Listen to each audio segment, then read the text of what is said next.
Hello everybody and welcome back to the Fantasy Football Fix YouTube channel, where today I'm bringing you another price change video. And today's Tuesday the 28th of September, and to be honest, not an awful lot going on in the price change world, but there are a few noticeable rises and fallers, and I really do want to use some of the other tools on the Fix website today, as the others FPL Nacho and FPL Raptor have been doing. I'm really showing off the full capability of the Fantasy Football Fix website and how great it really is. But before all that, we do need to obviously find out which players we want to have a bit more of a look at in depth and all the FPL situation regarding such players. And first off is Mikhail Antonio, and looking at him, he looks set to rise tonight. So far, the only player set to rise tonight in price is Mikhail Antonio, up to 8 million. So yeah, another rise again, this time going back up, is Mikhail Antonio, who obviously bagged a goal at the weekend and has looked all-round brilliant so far this season in FPL. It's no wonder that everyone is going and bringing him back in again now, after quite a few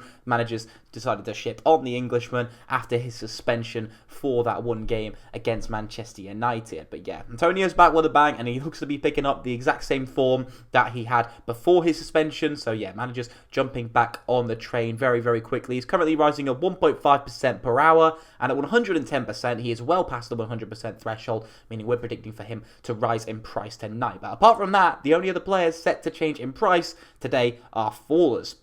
And so there aren't that many to pick of the bunch, really. Callum Wilson's looked like he's going to drop in price for getting on weeks now, but he's still managing to hang on to that 7.4 price tag. So yeah, if you're on Wilson, bear in mind we're still predicting him to drop tonight. He's not quite at the 100% threshold, but we're predicting he will get there, still dropping at 0.2% per hour. John Stones is another interesting one, who seems to have lost out to his place in the team to Aymeric Laporte, who I think really could be a fantastic option for people on their wildcard. And, you know, we're all talking about Cancelo mainly and Ruben Diaz as well, but I think Laporte could be a very fantastic option. He's averaging 2.5 shots per game, which is an absolutely fantastic statistic. And of course, in that Man City defence, clean sheets are inevitably going to be coming for him. So if you can maintain that first team place at 0.5 mil or 0.6 mil, cheaper than actually Ruben Diaz, it seems like a no-brainer that we should be perhaps thinking about hopping on maybe a Laporte and Cancelo double up, especially if you're on a wild card this week, or you're planning one for game week 8 in particular, because of course Man City face Liverpool this week. Next week they have, I think it's Burnley at home, and so fixtures after that look very favourable as well. That's the best time to hop on a Man City double up at the back, I'd say, is game week 8. So bear in mind if you're going for that game week 8 wild card. But yeah, we do know that Stones could earn his place back. Of course, that was the partnership last season that worked so well for them, Stones and Diaz at the back, and so keeping an eye on that could be worth the while. Harvey Barnes again looks set to drop down to 6.7 this time, and yeah, it's not much more to say than Leicester have looked pretty atrocious. People continuing to question why they're not switching back to the 3 at the back, 5 at the back, whatever you want to call it, system that has worked so well for them over the years, allowing them to play 2 up front. And with the signing of Daka coming in, I think a lot of people assumed they were going to stick with that system. It's meant that Barnes has been starting games, but unfortunately Leicester have looked pretty poor. Of course, Jamie Vardy's looked a bit isolated, but he's still managing to be the main man for Leicester in this setup at the moment. Of course, despite scoring an own goal, came back and bagged a brace in that game at the weekend, so he is looking very good. It is noticeable that when Iheanacho came in and had that fantastic spell at the end of last season, it was actually him, the Nigerian, who shone, and Jamie Vardy was resisted a bit. He was kind of pulled back and was getting more assists than actual goals. It was Iheanacho who was finishing them off on the whole for Leicester. So I don't think it's a matter of time. I would have to speak to some more Leicester fans, to be honest, on when they're going to change back to that system, because it just seems like it's the best thing to do. In terms of that could obviously affect Harvey Barnes' playtime. That's why we're talking about it at all. And so Harvey Barnes, if you're on him, I think he's just a definite sell at this point. Same kind of similar boat as Traore, where, you know, Barnes' position isn't directly under threat as of right now. You know, obviously with Traore getting benched, that's a very worrying sign for owners, especially as he got subbed on for that 1-point cameo in which he barely even, if he did, touch the ball in that game, as Wolves clung on to their 1-0 lead against Southampton. So yeah, Harvey Barnes, I think, is just a sell. He's been a sell for a while, and I think I'd probably be hopping off him. He is past the 100% threshold towards a fall, so I probably would be jumping off him tonight. And last of Mason Mount actually also looks to be dropping tonight, minus 101.1%. So yeah, obviously he's minus 101. Even more towards a drop, but again, no one massively in the drop zone like Antonio is with the price rise. I'd be surprised if Antonio doesn't actually rise in price tonight. But yeah, Mason Mount at 7.4, looking like he might get another drop, which with Chelsea's favourable fixture run coming up could be something to keep your eye on. Obviously, Mount has looked, he's not been available, but he's also looked like he could be getting rotated. First few games of the season, we've seen Tuchel is not afraid to rotate players. He's been rotating the defence, Thiago Silva and Christensen, for example. He's even brought Kepa in, but that was for a Mendy injury. So really, if you're talking about nailed Chelsea players, Mendy in goal is one of them. Azpilicueta, Rudiger. At this moment in time, you'd have to probably say Alonso. Reece James being out with injury, may another defender becomes nailed. But then the rest of the team, apart from Lukaku, is very hard to nail down. It's very hard to say for sure. In midfield, they've got the stacked options. Saul, Jorginho, Kante, Kovacic could all start. And Kovacic has looked fantastic recently. So it'll be interesting to see whether he can nail down a spot. But yeah, with so many attacking options going forward and the rotation becoming apparent, I think with Champions League coming in as well, it's probably best to avoid Mason Mount. And if you do have him, I think there probably are better options, maybe even at a cheaper price if you're looking at the likes of his Michail, who a lot of people are catching on to and hopping on now. In terms of tomorrow, we'll talk about those players tomorrow. Most likely, it doesn't look like they're going to drop tonight at all. Saka is only at 64% towards the threshold. However, he's rising at a massive 1.2% per hour in comparison to some of the other price movement we're seeing today. And then Luke Shaw also looks like he might be dropping tomorrow. So worth keeping an eye on, but probably won't change tonight. And I wouldn't think that they're going to drop or rise in either of those cases tonight in the price. But yeah, we'll keep an eye on that, and I'll be back tomorrow to keep an eye on that. So yeah, without further ado, let's go in and have a bit of a look at some of these players who are moving in price, players to compare them to, and why they're actually changing from the price they're at the moment.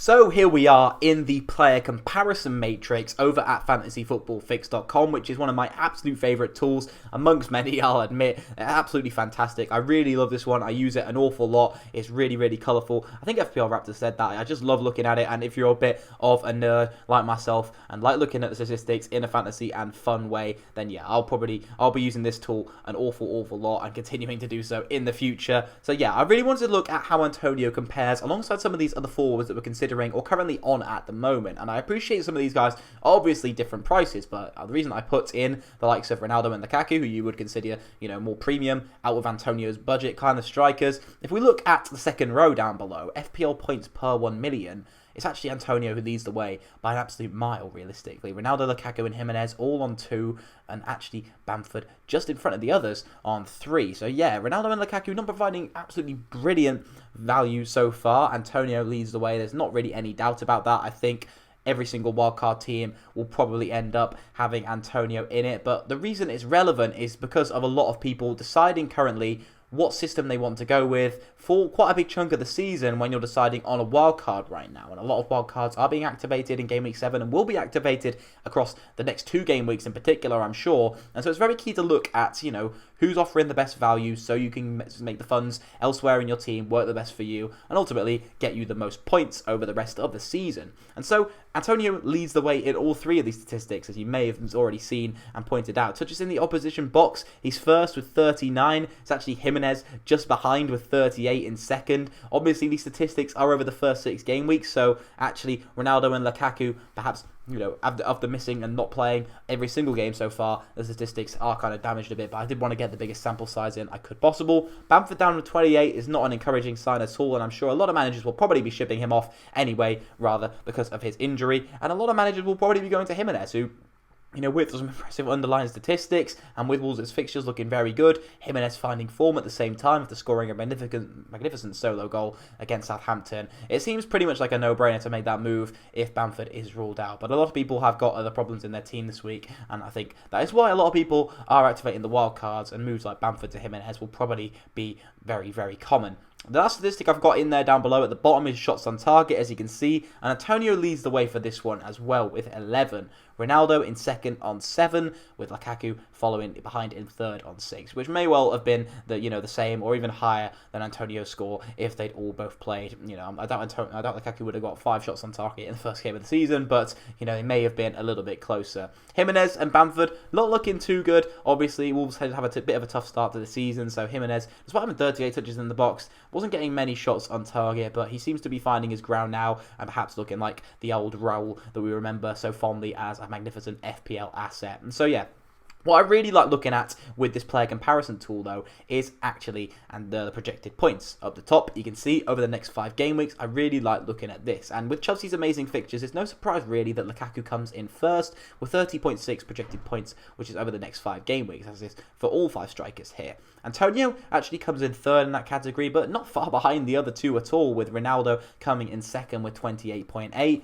Bamford and Jimenez quite a distance behind the other 2. 10 points is quite a substantial difference. And so, yeah, if you're on a wild card, what would I recommend? Do I recommend that you try and get in Lukaku, Ronaldo and Antonio? I think it's very hard to do. There are ways to do it. Involving keeping Trent and Salah is very hard to do, as well as getting Antonio, Ronaldo and Lukaku. You know, it almost means budget everywhere else in the team. But with a lot of budget midfielders at the moment, it probably, if you're looking to play catch-up maybe, I don't think it's too bad of an idea at all. I will definitely be playing around with a few drafts this week myself that feature a similar kind of team, if I could even manage to get it within it in the 100 million mark without something that looks absolutely appalling. But personally, I think most people, and what the most sensible thing to do for squad balance, etc., is probably to have one of the 2 premiums. Most noticeably, if you're on a wildcard, probably going with Lukaku, and then if you're on Ronaldo right now and you're not playing a wildcard, maybe sticking with him. And most people already have Antonio at this point, and so a lot of people will maybe be going with the 2 striker system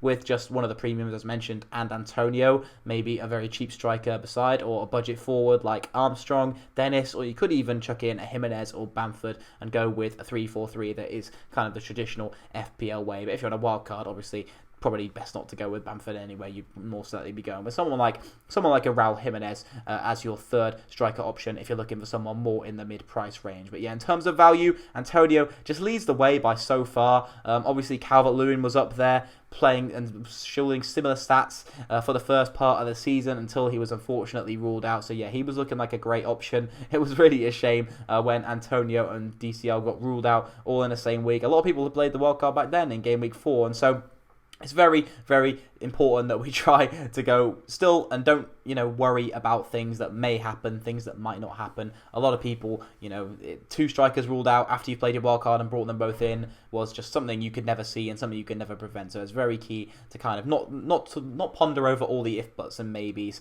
Antonio is very unlikely to get another sending off again this season. Absolutely touch wood there because, fingers crossed, everyone will probably have him anyway. So yeah, that's going to wrap it up for tonight's FPL price changes video. Let me know if you did enjoy. Leave a comment down below. If you are enjoying this series, we've got some new, fresh and upcoming changes that are going to be happening to the studio quite soon. So yeah, I'm very excited about all those. They're looking absolutely fantastic. As always, subscribe down below if you are new to the channel. You can leave a like on the video as well. And go and check out all the channels of our creators down below. You can subscribe to me, you can subscribe to FPL Nacho and FPL Raptor down there. The links are all below in the description. So yeah, thanks a lot for watching, everyone. I hope you have enjoyed. Have yourself a good night. Goodbye.